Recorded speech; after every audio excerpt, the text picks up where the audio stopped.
A service tech added R22 to my R410A system. I didn't know what my system was at the time, but did some research 2 months later to discover the mistake. I called the company, and they said it must be a mistake on the invoice. However, the tech set the system up for R22.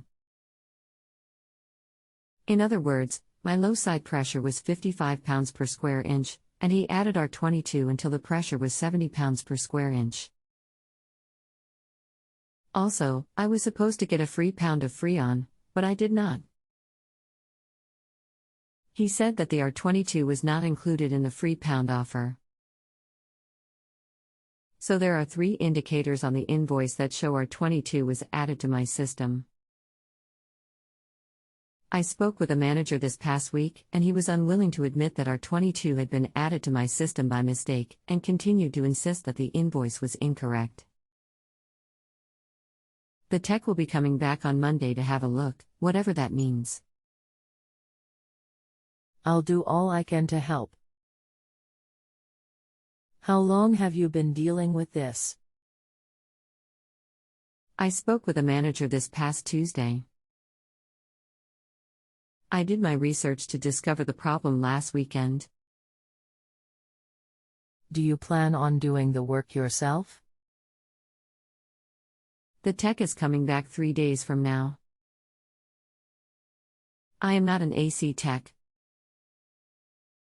Anything else we should know to help you best? My differential air duct temperature always ran about 18 degrees Fahrenheit. Last fall I had my system checked. Everything was fine. Then, by February, I noticed that my diff temp was only 5 degrees Fahrenheit. So I had another tech come check my AC. The first thing he said was that the cap was loose. Then he read me that the low side pressure was 55 pounds per square inch. He then said that I would have to replace my system within a few years because R22 was being phased out.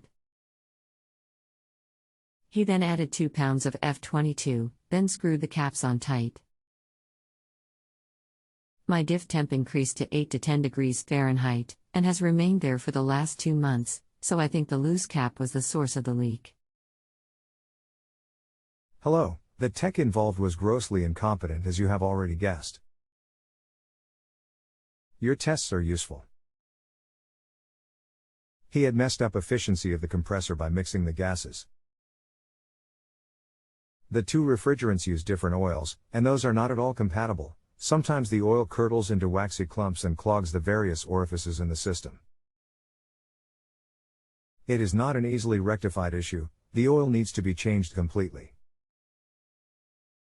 Difficult on those units, any qualified technician can prove that the gas is mixed. It is done with the system off and at room temperature. Then the low side pressure reading is taken. Click here for a temperature pressure chart. I will mark it for a 75 F house temperature and with the outside air a bit warmer than that. The system pressure will at the coldest point in the system. Other parts warmer than that do not count. Locate the finish and rate your expert link near the top of your page, and click on it to close the question. We can go from there if you need coaching. Using the chart, how can I tell if mixing occurred? I need to be able to convince the tech and his boss that R22 was added by mistake. First, be sure the system has been off for a few hours, but with the blower running and fan on mode. Then measure the room temperature at the return air grill very carefully. Then mark that temperature on the pressure temperature chart, print it out. Draw a red line across the chart at that temperature just as I have. The correct pressure readings with the outside unit still off. Will be where the red arrow points for R410 if there is no R22 in the system. A deviation of up to 3 sig could be a measurement error. More deviation that points conclusively to our 22 having been added. If the pressure is where the blue arrow is pointing, then the system is completely charged with our 22. Very unlikely, it's just a cross-check you can do if the pressure is higher than that but not up to where the red arrow points. That is another way to tell if the refrigerants are mixed. Let me know if that makes sense on your end or not. You will need a tech on site to measure that pressure with the system off for more than 2 hours. I would have that done by another company and tell them why. If the man is competent, my tests here will make total sense to him.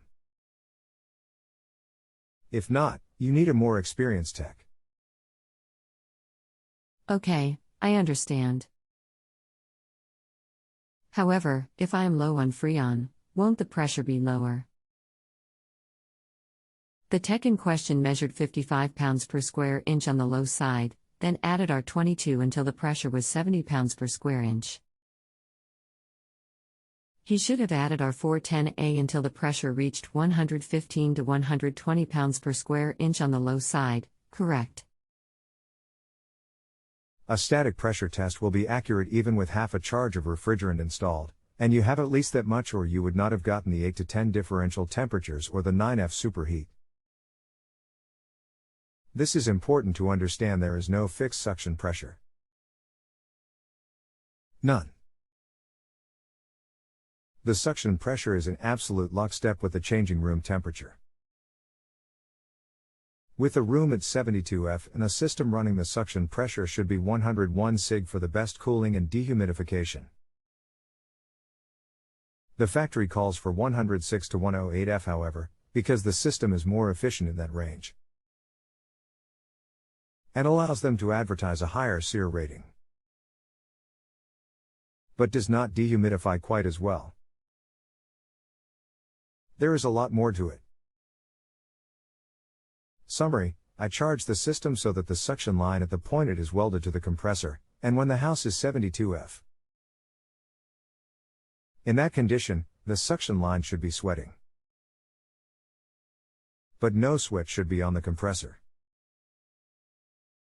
A bit about myself: I am 78 years old with 61 years in the business, a degree in mechanical engineering technology. Clients have included many Fortune 500 companies such as IBM, and the U.S. Department of Energy, nuclear weapons labs.